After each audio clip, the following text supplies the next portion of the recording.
I forgot to add myself to the stage. How's everybody doing? Hopefully, my mic's coming in okay. Hopefully, we're not having any problems with that. How are you? My name's Stuart Davis, a flawed man of God, a humble parishioner at a small church just outside of Richmond, Virginia. I'm not a pastor, not a biblical scholar. I haven't been to seminary. I'm not trying to get you to join my church or donate to any special cause. What I'm here to do is talk about God, talk about Jesus, talk about the Holy Spirit. Adjust my video, talk about the Bible, talk about Christianity, talk about a wide variety of different issues, topics, and current events, and give you my perspective on them, one that I think is reflective of your average Christian guy. I've been a Christian all my life, 41 years, non-denominational Protestant. Don't subscribe to any particular doctrine or denomination. I'm just in the Word daily, trying to do it better each and every day. Sometimes I'll get it right.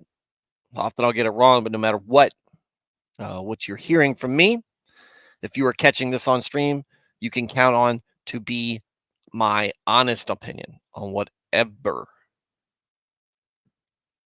we're talking about. So if you're somebody who is seeking Christ out, if you are looking to become a Christian, you are searching for answers, you feel like there's something missing in your life, and you are reaching out,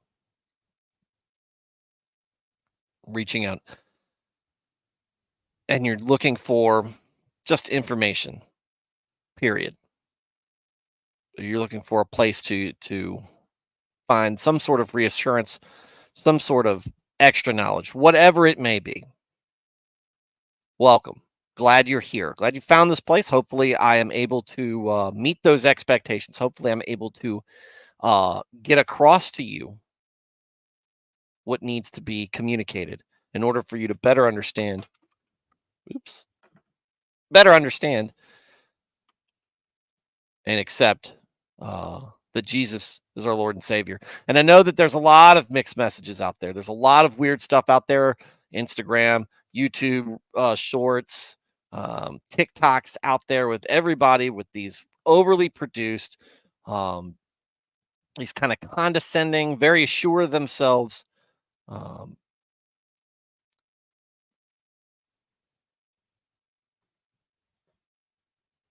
Wait, what? Hold on. Are you hearing coffee machine noises from my side? Or are you just saying things? Hopefully, I'm very self-conscious about audio after all the crap that we have been dealing with the stupid audio cable. So I want to make sure. Does the audio coming in fine? Okay.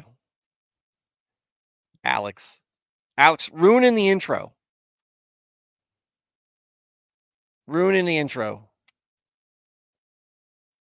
Come on, man. It's the song of my people. Sound pretty good. A little high pitched. Not AM radio. Try to deepen the voice and come across a little bit more radio like. Or what was I talking about? Oh, folks who I'm trying to get the message across, who are looking for answers. Chat, why are you interrupting?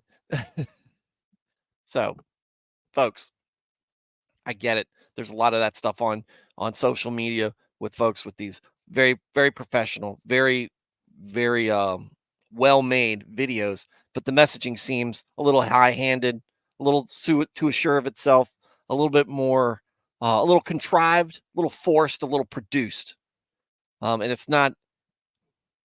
It doesn't sound like the everyman trying to talk to you. Not trying to sound like a guy who just wants to talk to you about things. And there's a lot of that out there. That's not here. That's not here. At least that's not what I'm trying to do. Right? And I don't think that's what you'll find here. And I get that maybe you are apprehensive about going to church, listening to a preacher that you might think from the outside looking in, that's his job, that's his profession. He's only there to do what he's paid to do. And if he doesn't do it, he loses his job. That's not how things operate. That's not how um, being a pastor operates. Uh, you hear stories. There's always stories. There's always bad actors. But most churches, the pastor has a genuine desire, a genuine belief in what he's talking about, and is trying to help guide you. But maybe you're not there yet. Maybe you're still worried about a conflict of interest. I understand. You don't want to hear it from the guy on the pulpit. You want to hear it from the guy maybe in the pew next to you, who can turn to you and say, "Look, been doing this for a long time. This is what faith means to me. This is why it's important to me. This is what God has done for me in my life."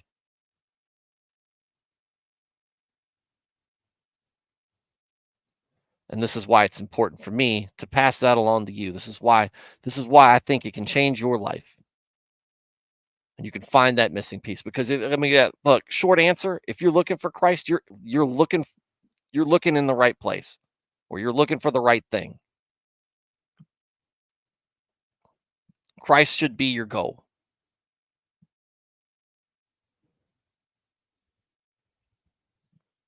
So I want to give you, if you hear nothing else from this stream, if you turn it off and you go and move on to something else, let this be the one thing. If you're looking for Jesus, get the encouragement from me that you're on the right track. You're on the right track.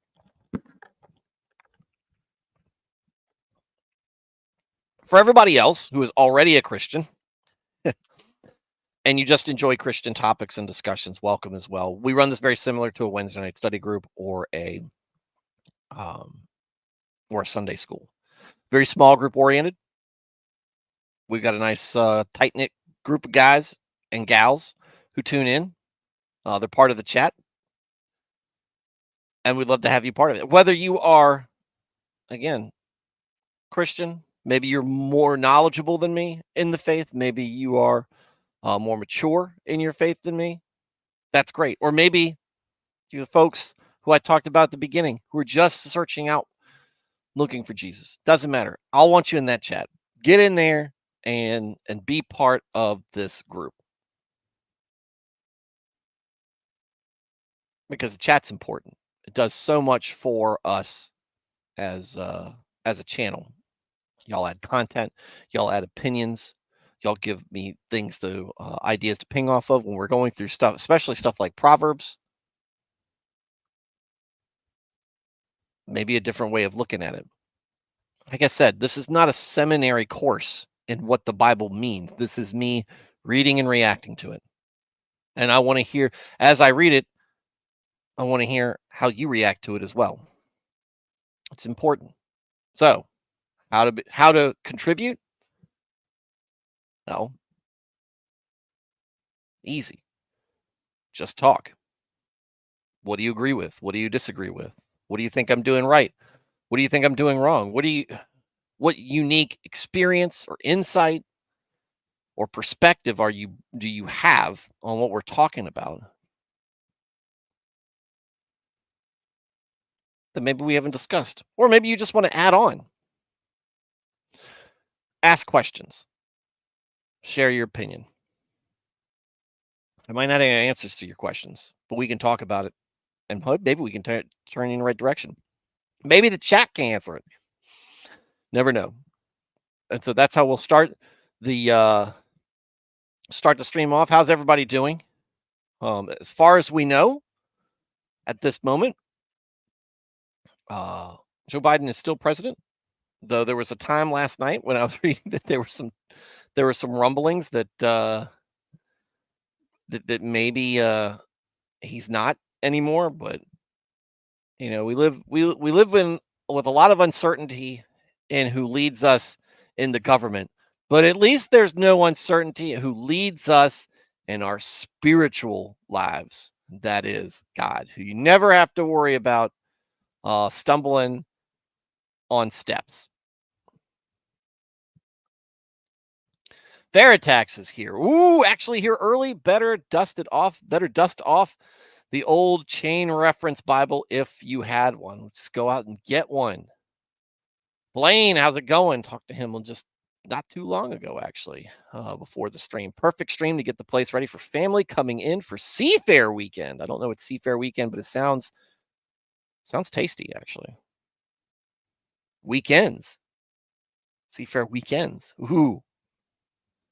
Also grateful for big answer to prayer. We did 400 entries at the Bon Odori celebration this last weekend and sold out both days. Typical farmers market is just 85 entries. Or I'm sorry, I see entries. Entrees. We did 400 entrees at the Bon Odori celebration this last weekend and sold out both days. Typical farmers market is just 85 entrees. Look, Blaine, not gonna lie. If I'm at like a place and I see some noodles, maybe some beef stir fry stuff kind of going on, I'm gonna make my way over there right after or right before I go for that fried Oreo. So, God be praised, Blaine. Glad to see that. Hope that success continues for you. I hope that things continue to grow. I know that's a big dream that you are pursuing, and want that pursuit to bear much fruit or bear much noodles or whatever it is that you cash money, homie. Um, but it's good to hear that. Matt Felty is here. Woohoo! Alex Moore throwing me off with his coffee machine's noises comment middle of my intro. I think he did that just because he's like, I'm tired of hearing the same thing. Let's get into Proverbs. Well, we'll see. Veritex says, why when I think of coffee machine noises, I hear the sound of slurping. Ugh. Ugh. Sound of slurping sounds like a metal band name. It does not sound like a metal band name to me. It sounds disgusting. Nernaeth is here. What's going on? Just tell it is people. It is the song of your people. Veritax telling me that I need to maybe lower my voice and tone to sound a little bit more radio qualified. Manuel Sorio is in here. Nernaeth singing the sound of his A10 people, the warthog. Brrr! Left off the T at the end, buddy. Well made and well wrong at times, too, talking about some Instagrams. Yes.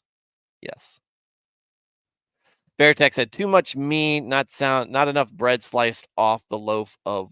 Oh, too much me sounding, not enough bread sliced off the loaf of the word. It's too much why everybody else is wrong. There's a guy, and I don't know if I've talked about him before, the Lord's Giant, who I've come across a couple of times. I am following him on Instagram because I like he takes the questions, he takes responses and everything and talks about it. And he's very, we were talking about Proverbs 1 last night with the soft and gentle and thoughtful answer turns away wrath. Much better job than I do with that soft, gentle, and thoughtful answer. The Lord's Giant does a really good job. And sometimes he's not wearing a shirt, but you just see it from like the shoulders up. But, very thoughtful, like a lot of his content. It's where if you're looking for somebody to follow that's wholesome, that's a guy that I like. Him and Reed Choi, who's just hilarious, I think.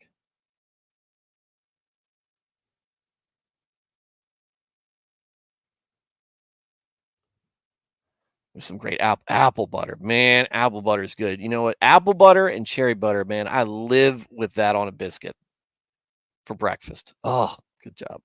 Good job, Veritex. Now I'm hungry.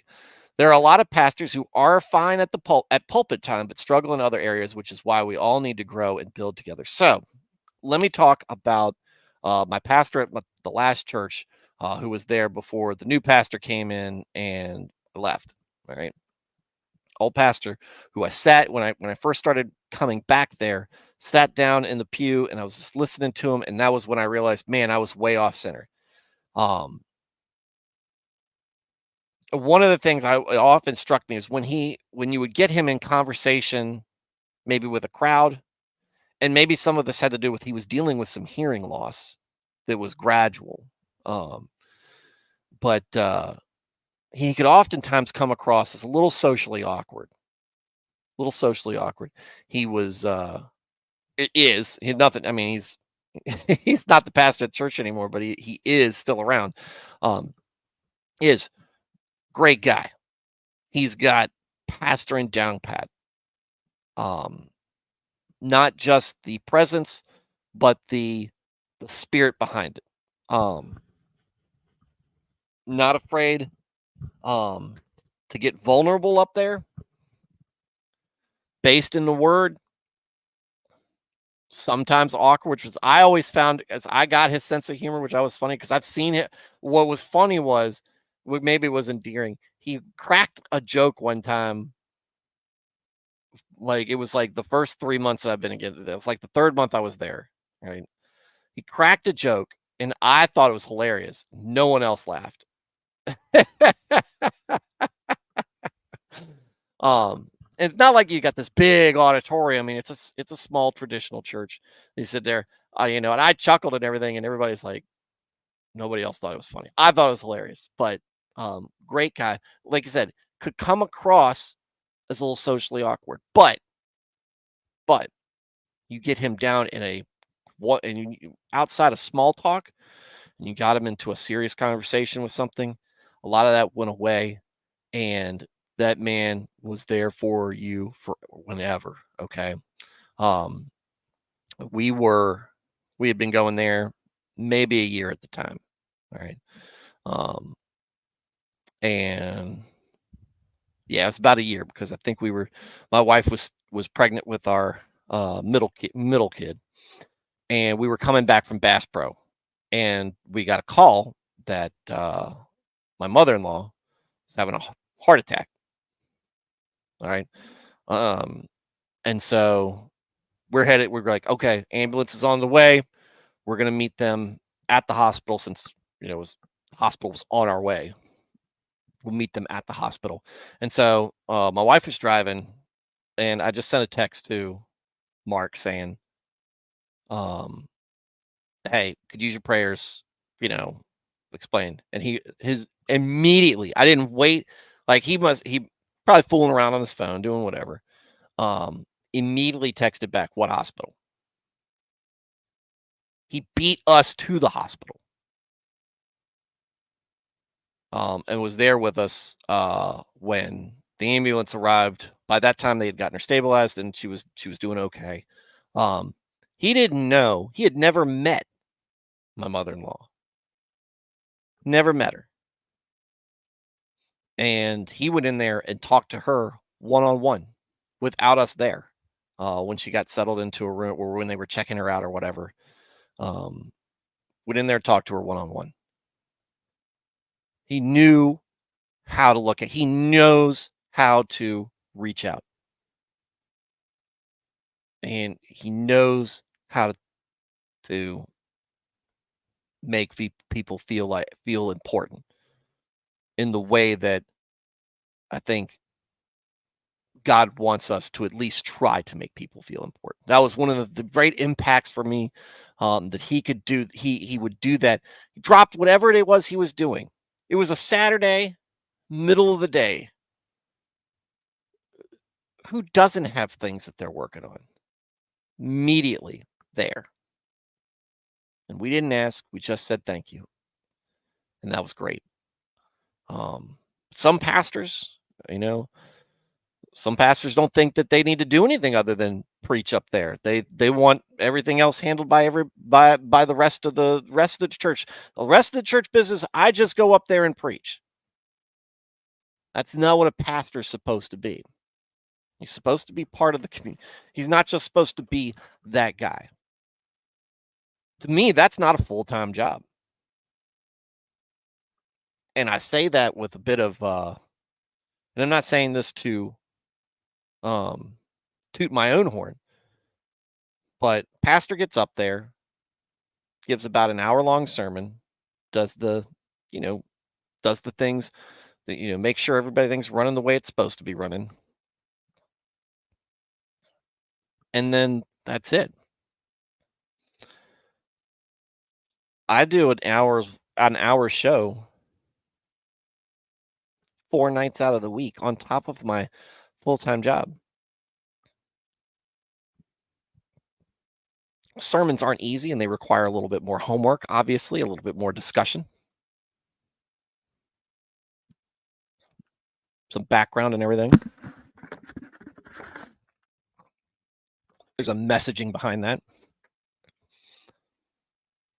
And while the sermon is the thing that we, at least as Protestants, look for, because that's you're getting your sacraments, you're getting your worship, you're getting your communion, the things that are very important. But that stuff, that that's all part of the it's all part of the process when you're at church. You're tithing, the whole thing. You're going through this whole thing. The sermon is the thing that is kind of the X factor, because you don't know what you're going to hear, and you're looking forward to it. You're looking forward to something new, or something that y'all are working on as a congregation or whatever. That's why, and that's a message that you're being left with to go out into the world for the rest of the week. That's why, putting together a good sermon is important. And but there is much more once you give that sermon to being a pastor, even if you're at an elder-led church, because the elders aren't full-time employees of the church. They have other obligations outside of it during the day. And the pastor is somebody we all are supposed to look up to and appreciate and be able to ask questions to. But many of them don't want to be bothered. And that's a shame, because I think that pushes a lot of people away. I mean, what impression would you get if you got the what impression would you get if you felt like your pastor wasn't giving you the time of day to talk about things that were important to your spiritual life?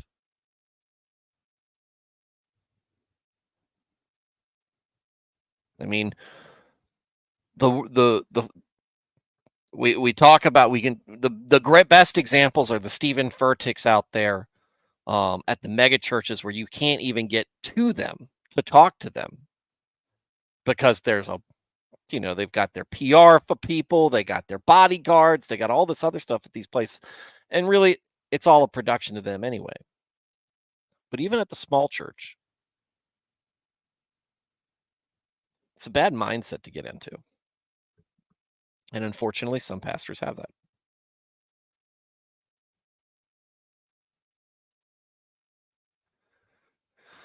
Blaine said, "We only bite to strengthen the brother. Sometimes something, iron sharpens iron." Yeah, it'd be. Um,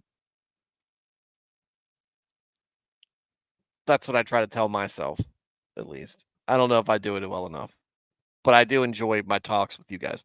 Heard Biden had an ischemic, something like a stroke, but not a full stroke. Um, I don't know. President Baldwin. Stop.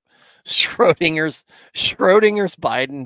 He was in a nice state of alive and dead. Seafair, Blaine saying Seafair is oh, by the way, what's going on, Thad? Good to see you.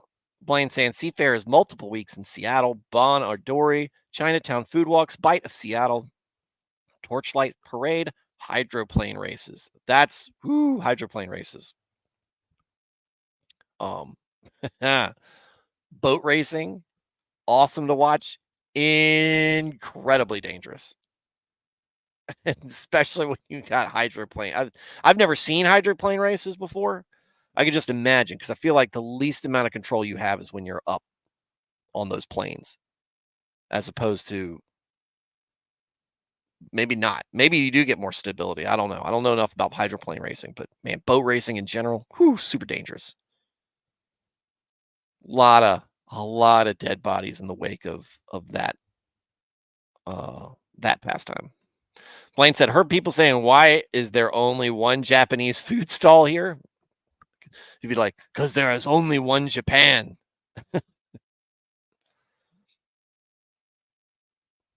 The interesting thing I would think is how many people came up just assuming that you were married as a white guy, Blaine, an obviously white guy, just assuming that you had married into an Asian family and that's why you were doing it. That would be that's my curiosity.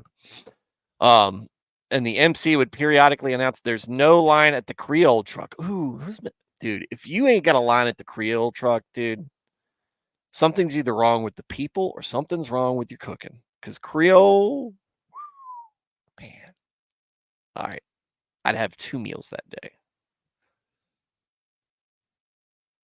Near Ned, they are wrong because I am right. Simple as. Jenny's here. What's going on, ma'am?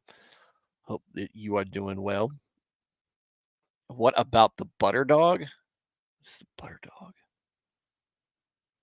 Blaine said, send a pic of the line at what ended up being half its longest. We were coming back.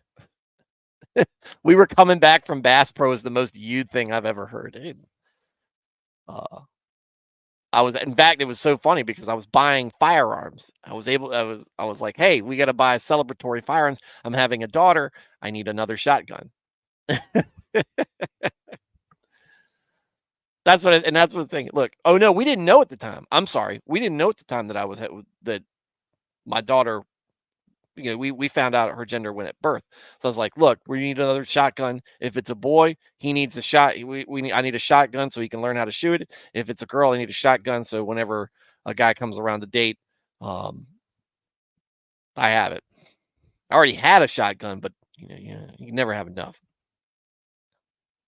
I take that very much in the Tremors spirit of the word. Veritex in West Virginia, they had these brethren churches, and from what I recall, they didn't have full-time pastors. Someone in the church would lead each week, and they took turns based on what a friend told me. We had gone through that apparently because I wasn't there during this. When they were in between at the church I was at, when they were in between pastors, that's what they would do. And sometimes when the pastor would go away on vacation, the elders would take turns, or we would line up a guest pastor. But most of the time, the elders would take turns, and that was sometimes very interesting. Veritex said, "Yeah, imagine having to go to a building to worship the Almighty. We make worship seem like it requires organization when it can be spontaneous, like the woman washing Jesus's feet." Exactly.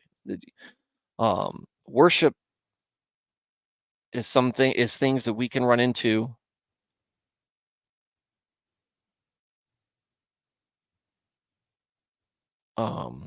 Worship is something that we can run into at any point during the day, any point during our lives, and sometimes it is small, and sometimes it is big. But worship is important.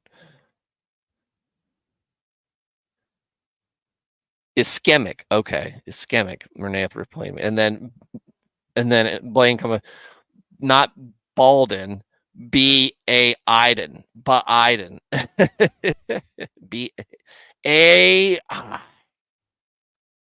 What does the A stand for? Artificial, and the I, intelligence. What does the A stand for again? That's an old red versus blue reference. Blaine said hydroplane is my NASCAR. Do they have a Bass Pro hydroplane? Blaine said hydras are now much better. Back in the day, the Miss Atlas flew, split in half, and Muncie died. They recently finished it and did a vintage race. Lake was silent. Yeah. The dog with the butter on it. I don't know. Nernath. I don't know. Blaine, I get the is your wife Japanese question for most people during introductions. You still get that on your show whenever you do it. Anyway, this is the butter dog. Look, Nernath isn't Nernath isn't modded. He's the only one left um in this chat. He's not the only one left, but he's the only one in here right now who isn't a mod. Uh-oh. Let's fix that. Let's get Nernath mod status. I can't in good faith have the brackets official and brackets ombudsman of this channel not be a moderator. There we go.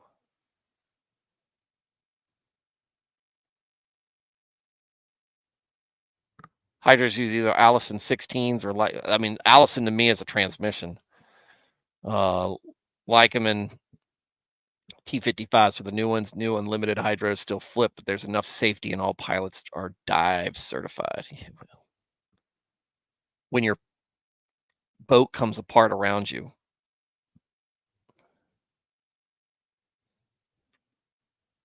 sometimes, and you're going very fast. Sometimes it doesn't matter. Sometimes it's your time. You know what time it is, though? Now that it's Nernath's not a mod anymore time. Time to talk about today's subject. Proverbs. That's how I should have started last night's stream with the commenter who was asking about Leviticus. Today's topic, slavery. All right.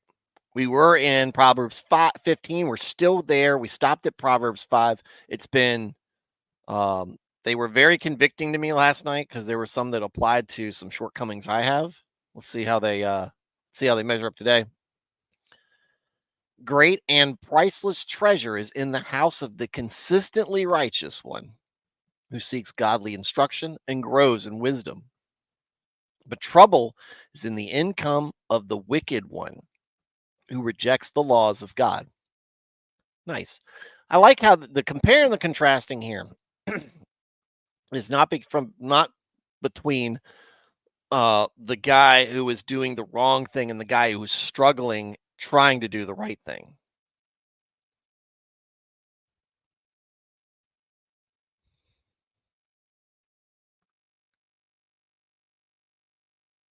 Trying to do the right thing. It's the guy who's consistently get it right. That's the goal. Consistently righteous. And the one who is not concerned at all with following the rules. Again, a lot of Christianity is good a lot of Christianity is summed up as good triumphs over evil. Doing the right thing leads to success. Doing the wrong thing leads to disaster. Not necessarily on earth, though a lot of times it does, but always in your spiritual life. Good leads to more good things. Bad leads to bad things. Luckily, we have grace. So when we do screw up, because maybe we're not consistently righteous, maybe we stumble often, we do have the blood of Christ that has been spilt for us, that we can use as a safety net as we get back up and try to head down the straight and narrow. But here it is here.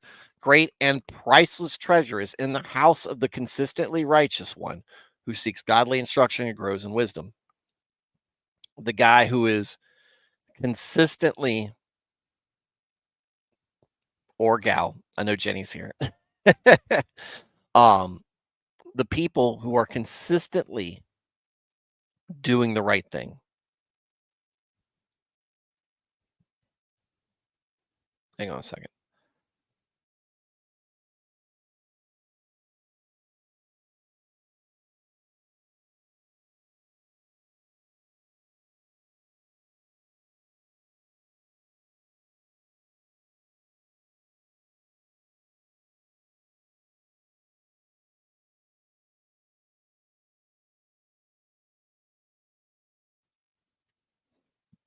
Um, that's where we're trying to get to. That's what we're striving to be. That's the ideal. Blameless in the sight of the Lord.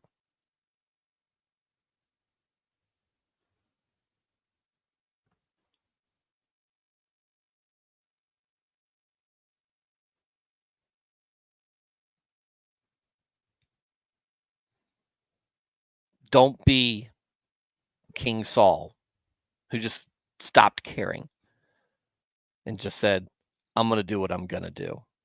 And because I can't for some reason be consistently righteous, I'm going to stop trying to be consistently righteous. It's not where you're supposed to be. We're not all the same. We all have different vices that we struggle with. And some of us are better at overcoming them. Some of us are more faithful. But that's not for us to measure against each other.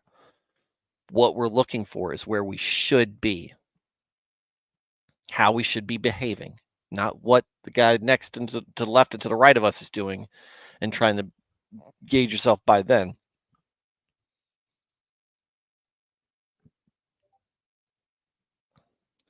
Proverbs like this is what you're looking at and see what the end result of that is. Great and priceless treasure. Trouble. I mean, trouble could be understating it. Doom could be stated here, but doom is the fortune of the wicked one who rejects the laws of God.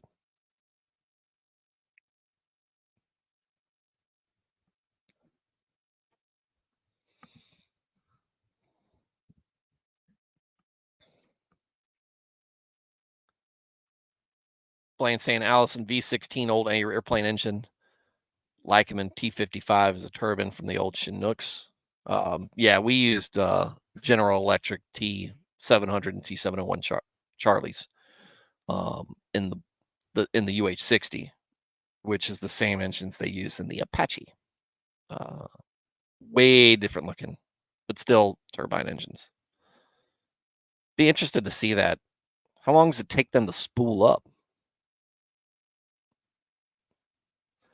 Veritech saying, here's how much race and I used to watch. Remember watching tractor pulls and monster truck races on TNN. It wasn't just there; it was on a couple of other stations. I remember that. I mean, I remember going to tractor pulls on my way back from Bass Pro, Blaine. Monster truck's awesome.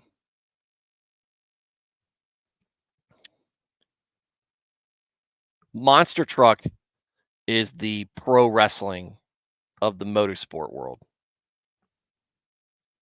And that's a compliment. Proverbs 7, the lips of the wise spread knowledge, sifting it as chaff from the grain. But the hearts of short sighted fools are not so. Let's look at that in another. That second half doesn't. All right. So we got Niv. We got the Niv on the right.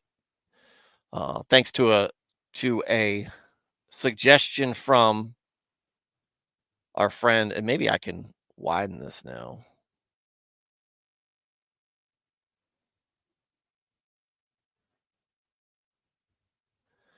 Maybe I can widen this. I'll probably widen the window here. Suggestion from Matt Felty that we have a second translation available in case the first one gets kind of dicey. It's smaller now.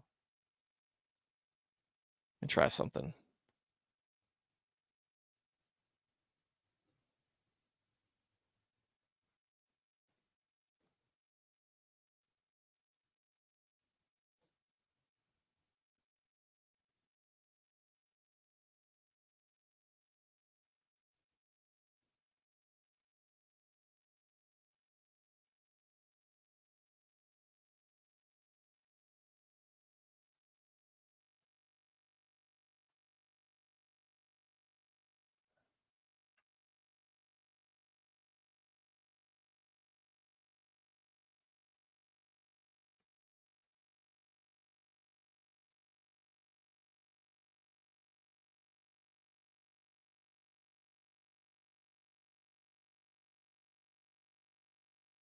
Try that.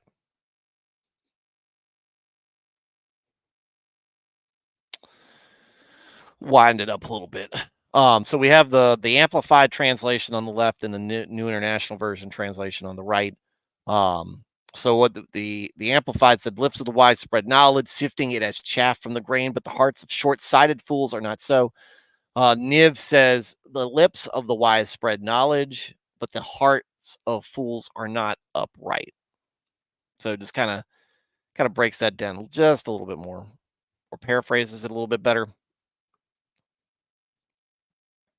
But again, yeah, wise people, when they speak, they spread knowledge, and they they take what they know, or take what they've heard, take what they've experienced it, or take what they've experienced, and they share what is wise. Sift through what is good and what is crap.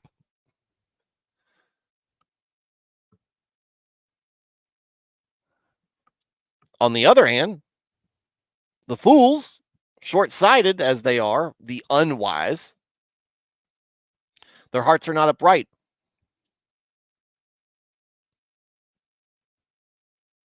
But you can see, as somebody who is short-sighted, that is not a term used for people. I wish that thing would stop popping up. That is not a term used to describe somebody who is wise. It is usually somebody who is so focused on the here and now that they shorts on the immediate gain, that they don't um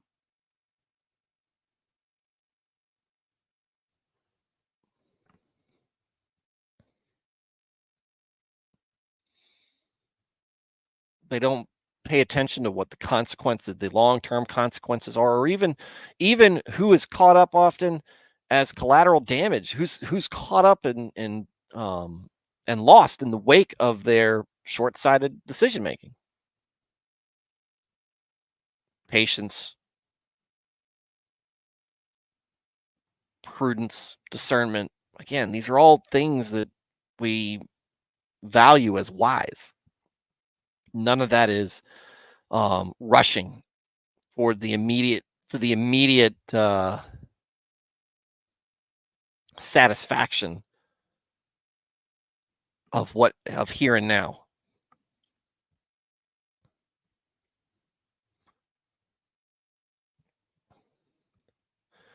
More than demolition derbies, yes, because they're demolition derbies, I would say, are more like the amateur circuit of pro wrestling. When you get to monster truck, like Monster Jam, Blaine's talking about, that's top tier. Blaine said they fire up fast. Think about a Chinook's props versus a 16-inch blade prop with the T55 going through a single adjustable gear. Even in water, it takes no time. No, it's not the transmission part of it. It's just firing that up. But yeah, sometimes they're not built for acceleration. They're built for torque. But I can only imagine the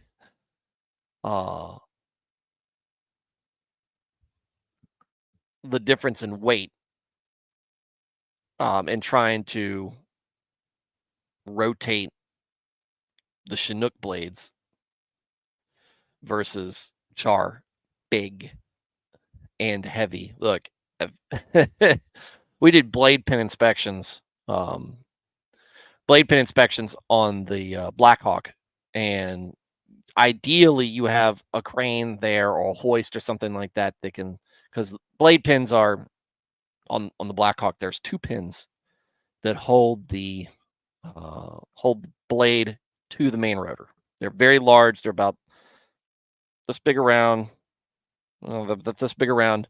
They're expandable pins. It's difficult to describe. Just think of 2 pins, tension pins that are put in. They're big, and you have to That's part of your inspections, is making sure that they are in place and within tolerance without getting too into the weeds about it.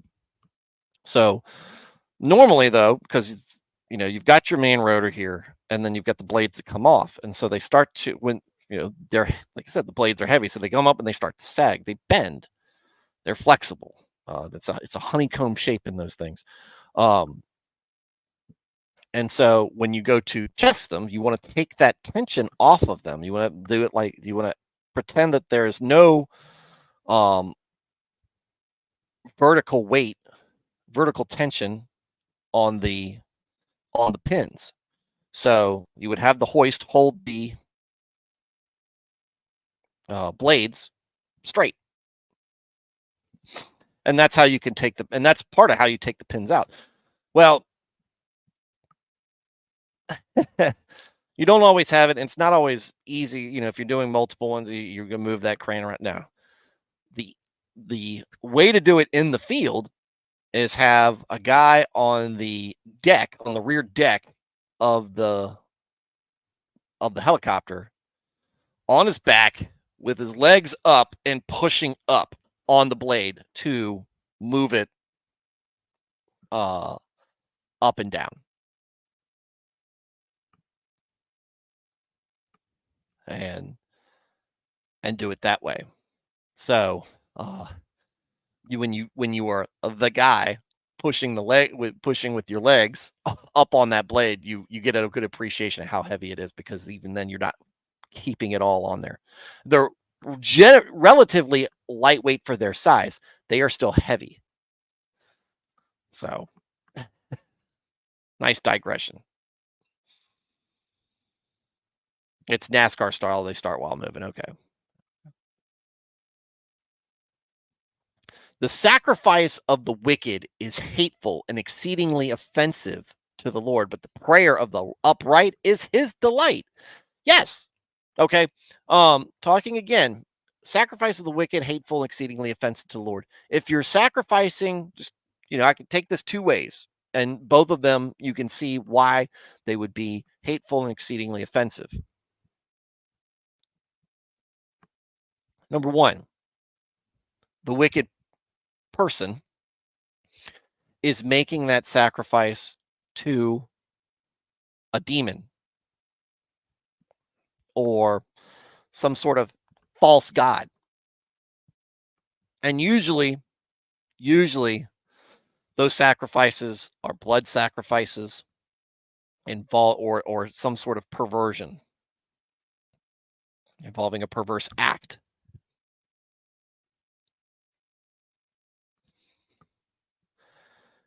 We know from the early on in the Ten Commandments, God does not brook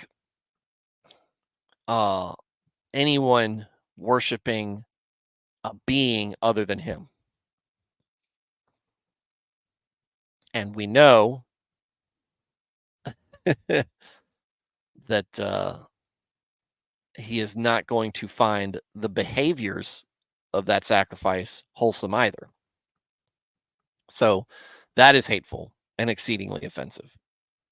Two, if a person who is, going back to Proverbs 6, the wicked who rejects the laws of God, but still wants to keep up appearances or pay lip service to God, like, who's he fooling? But,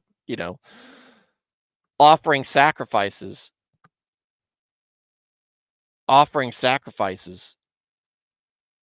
to God with no actual intent of remorse, no actual intent of repentance, no attempt at reconciliation. Just, hey, here's my toll, I'm paying it, whatever, taxation stuff, blah, blah, blah, blah, blah. That kind of thing. Or, yeah, whatever. This is what I'm supposed to do. This is what is expected of me. I don't want any trouble. I just want to do what I want to do. There's no, again, the faith behind that isn't there. It's if and what you have instead is fake. It's pantomime. It's just you doing what you have to get by. There's no attempt to better yourself. There's no attempt to pursue righteousness. It's just, hey, this is me. Whatever. You said I got to make the sacrifice, so I'm making it. That's not the spirit behind it. And it doesn't take a whole lot of earnest reading into Leviticus to find out that is, or yeah, Leviticus, to understand the spirit behind these sacrifices. The sacrifices are meant as sacrifice.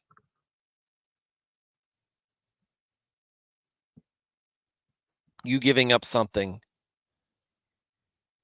as an act to show that you are sincere in your remorse, that you are aware and humble, not just doing it because everybody else is, not doing it because if you don't, maybe there will be a reputation that you could get together, you could develop that wouldn't be good for you, for business or for whatever, social standing, whatever.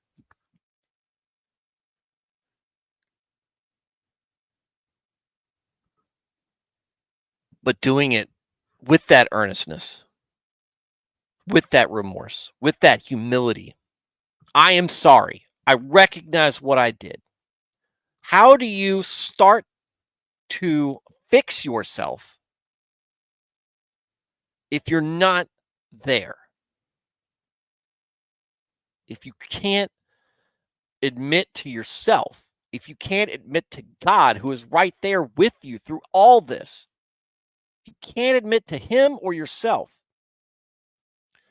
that you are in the wrong on something, that you have done something incorrect, that you have sinned, how are you ever going to move past that and work on not doing the sin? How are you going to be able to extend grace to other people and help them? Helping another person is, hey man, everybody sins, so it's okay when you do it. That's not what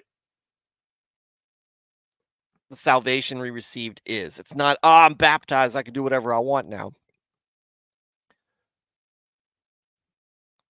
I said the things. I confessed the things.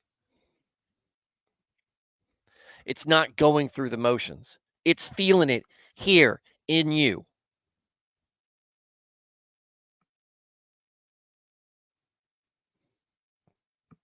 And that's why I get a little irritated when I see the whole faith versus works argument, because I find a lot of it to be semantics. When you have faith, you are doing works. It's just a natural byproduct. What is the works? Not defined very well.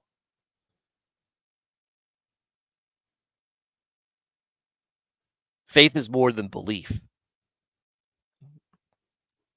Even Satan believes in God.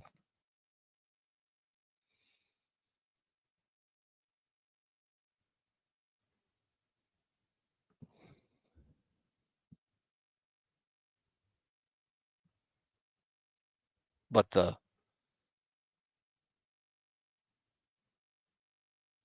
lot of the folks said, no, it's faith. It's faith alone. And I get that. I'm on that side because faith alone involve because you're doing those things. You're the act of treating somebody, reaching out, spreading the gospel, the act of um helping your fellow man, the act of worshiping, the act of these are things that you're doing. It's not just sitting on your bum going, "Yeah, I believe in God.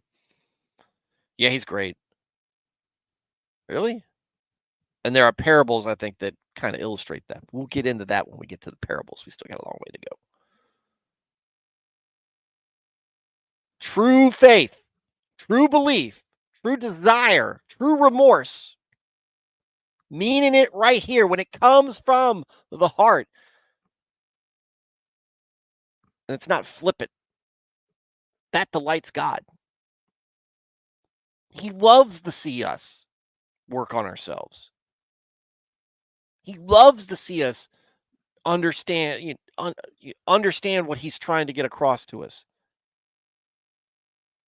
and not give up and go, I can't do it. It takes a lifetime to improve on some things. And some people never do it. And that doesn't necessarily mean that they're damned.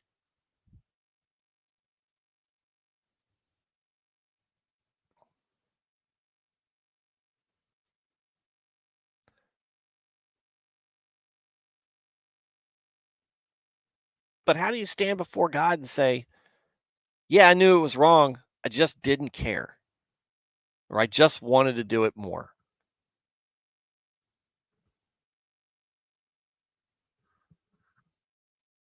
But at least I made the sacrifices. At least I went through the motions. How would you would take that? Oh, I guess it's okay then. But how would you treat a person, this was my struggle.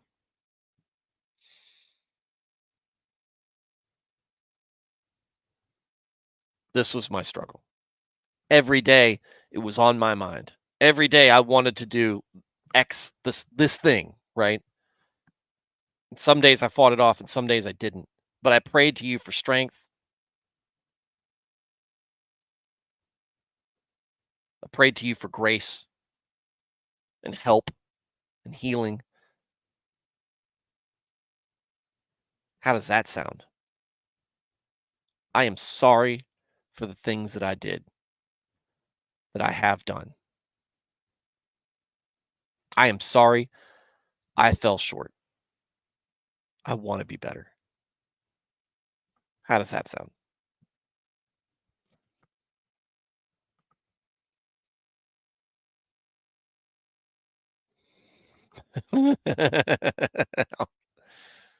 Emmanuel, Emmanuel says a helping hand is to genuinely repent and then slowly change, cutting back little by little. Or some people can do it cold turkey. It doesn't it to me it's just are you getting it done? Are you trying to make that change? Don't just go expecting you could do it cold turkey. That's why I like what Emmanuel says. Slowly change, cutting back little by little. Faith and works go hand in hand. One isn't complete without the other. Yeah, faith without works or works alone or whatever. Gosh, now I gotta go look it up. Faith without work is dead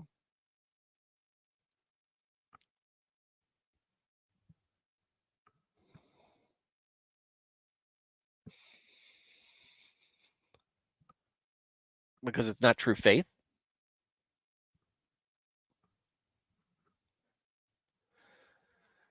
Emmanuel continues, it's knowing your flaws and slowly overcome them. God has a standard and we voluntarily give our life to Jesus. The knock on the door,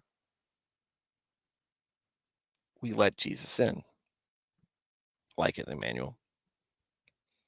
And that's coming from a guy who has been open that he's working on things. Not to say that any of you guys aren't, but we know, I mean, Emmanuel has been in the chat saying, hey, look, there are things I've got to improve on. There's things that I have been improving on as I've been a member of this chat. I know there's a place I can be. I know I can be better, and I'm working on it. And that's beautiful, in my opinion. Nerdette said, I mean, just ask your wife if doing something grudgingly is the same of doing it out of love or not. Yeah. That's what I was chuckling at. Yeah. Yeah. What was the I want the line from the breakup? I want you to want to do the dishes. And he goes, who wants to do dishes?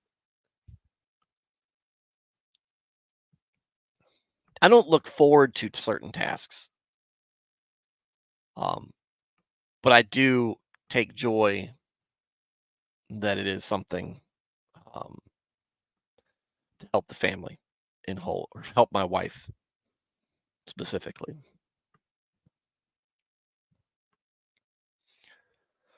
The way of life of the way of life of the wicked is hateful and exceedingly offensive to the Lord, but he loves one who pursues righteousness, personal integrity, moral courage, and honorable character. Well, we could just piggyback off of what we were just talking about in Proverbs 8.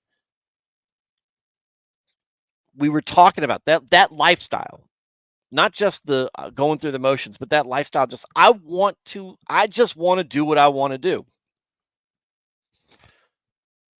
And folks like that oftentimes care more about rules among man-made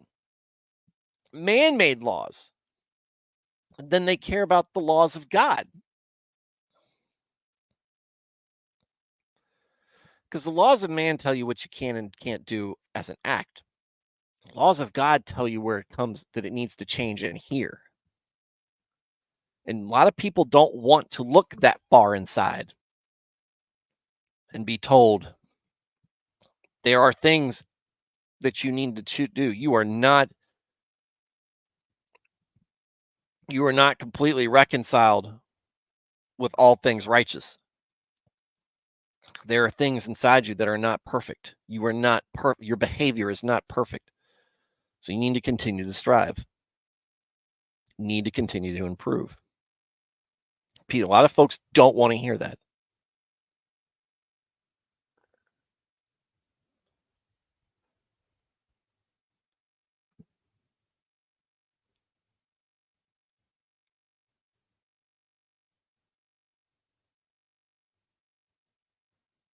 It says that, yeah.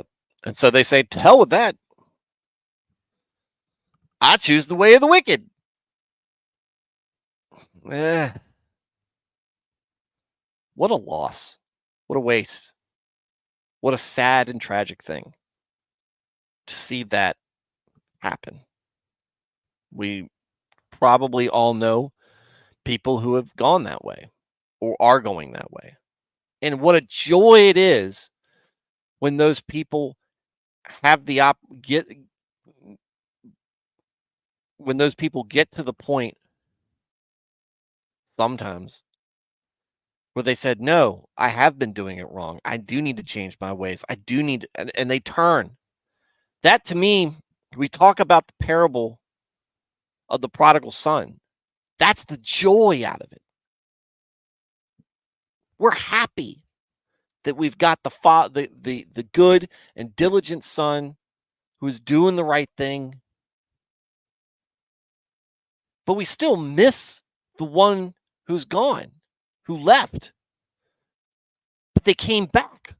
Why isn't that a cause for celebration? Why isn't that a great thing? We should all be happy about that. Don't worry. It's almost like having two kids, right? Or having three kids now, but especially two kids close in age. I need you to do this. But what about the other my sibling? They didn't have to do this. Don't worry about them. Or I need you to do this. Well, what about what they did? Don't worry about them. Or don't be concerned about that. What I tell the kids is, look, when one of us succeeds, all of us succeed. We all need to be happy about that. When one of us is struggling, we all are struggling, and we need to help that person. That's being a family, that's being a team, that's being together and showing love for each other. The Christian community should be no different. See someone have success. Yes, good for them. We're not coveting what they have. Hey, would I like to be up there too? Sure. Maybe that's not my path, but maybe I can work towards it.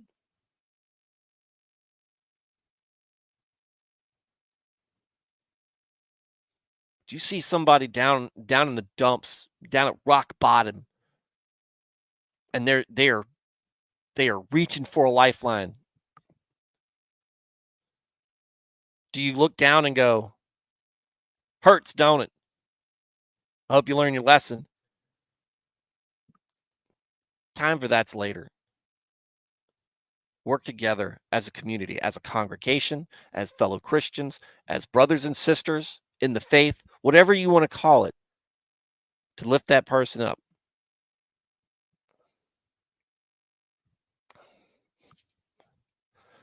Joe Biden professes to be a Catholic, though a lot of his views seem to run contrary to the faith of Catholicism and Christianity in general. Okay. A lot of us have negative opinions towards him. The man is dying of brain death, basically. All right. Whatever his health status is right now, he is probably pretty close to, you know,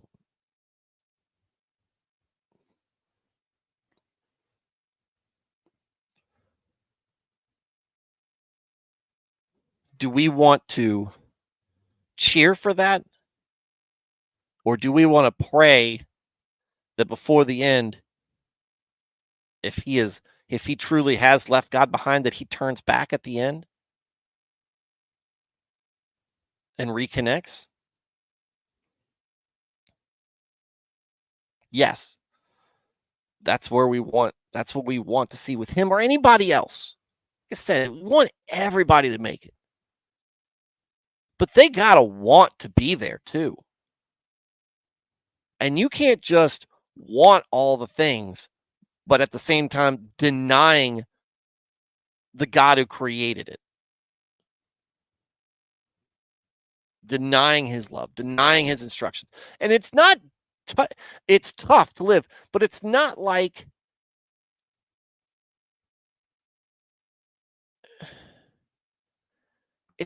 what he's asking is from us are heartless things.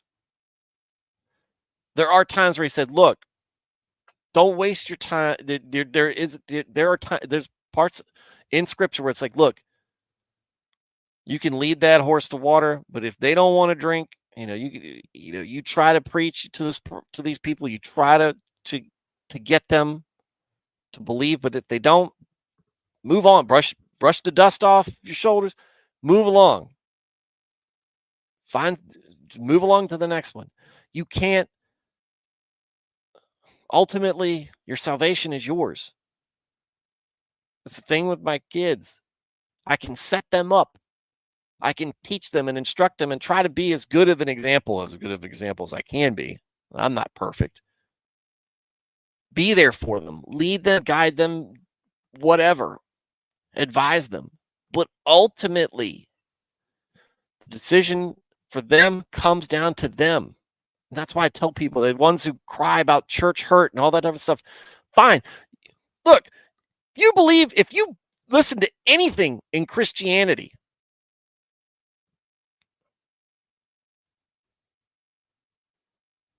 if you were in there for any bit of time, you know that people are flawed and broken and do the bad thing. You know that there's bad actors out there. You know that we fall short. But you're going to let one of those broken, fallen, sinful people push you away from what is good, what is perfect, what is just?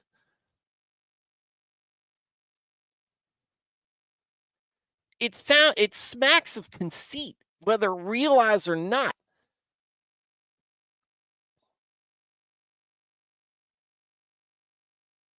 And then instead of going, these people, somebody failed me falling short of the standard. I'm going to tear up the standard and I'm just going to say, I believe in God. I'll just do whatever I want. Not how it works. Because how can you be mad at somebody for falling short of the standard then? Because now you don't have the standards either. So you're right there with them.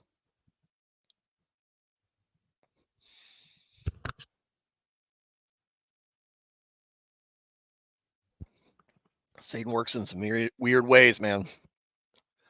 We'll find those cracks. All right, we're going to do Proverbs 10, then we're going to quit for the evening. There is severe discipline for him who turns from the way of righteousness, and he who hates correction will die. And there we go. Renee said, the wicked can't do anything right until they get right with God. No partial credit. And Jenny, being Jenny, always with the I would call it, because I don't know where Jenny's from. I would call it Southern manners. For me, I will still be respectful to all, as we all should be, right? Still be respectful for all. And sometimes people like me fall short of that. It's frustrating. It's frustrating because I feel like, because I am disrespectful to when people I feel are being disrespectful to God or being disrespectful to my fellow Christians. We love moving goalposts as a collective. Yeah. We love moving goalposts as individuals. Easier to move that goalpost than to be introspective. So, but this is, and here is the punishment in 10, severe discipline if you turn away from the way of righteousness. Those people who let that person get to them so much that they forgot about all the things that were being preached in the church, all the things they should have been reading in Scripture.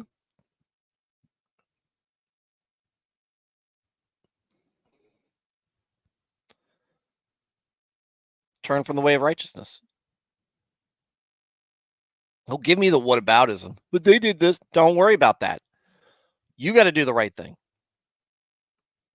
And if you hate correction, you hate being told that you're wrong, he who hates correction will die.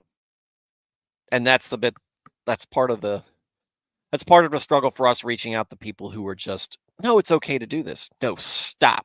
No, it's not loving. If you don't accept me for this, no, stop. It's not loving for me to do that. I'm trying to correct you. There are people out there who are better and more, they're the Jennies of the world who can talk to people and be respectful.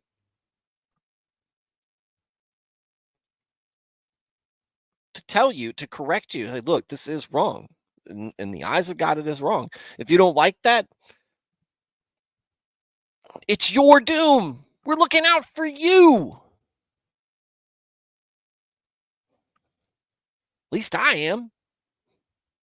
And if I am, I know other people are. Anyway, well, I'm getting the low signal warning, so that's the perfect time to wrap up. Getting through 5 proverbs per chapter per night. That's fine. Like I said, this was good stream. These have been good streams. Just taking our time through them, not rushing through it. So Emmanuel, Jenny, Nernaeth, Blaine, Matt, Veritax,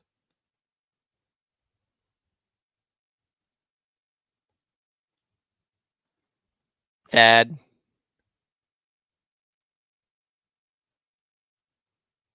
Alex. I think that's the crew tonight. Yep. Wait until Ecclesiastes. Thanks, y'all. Thanks for your input.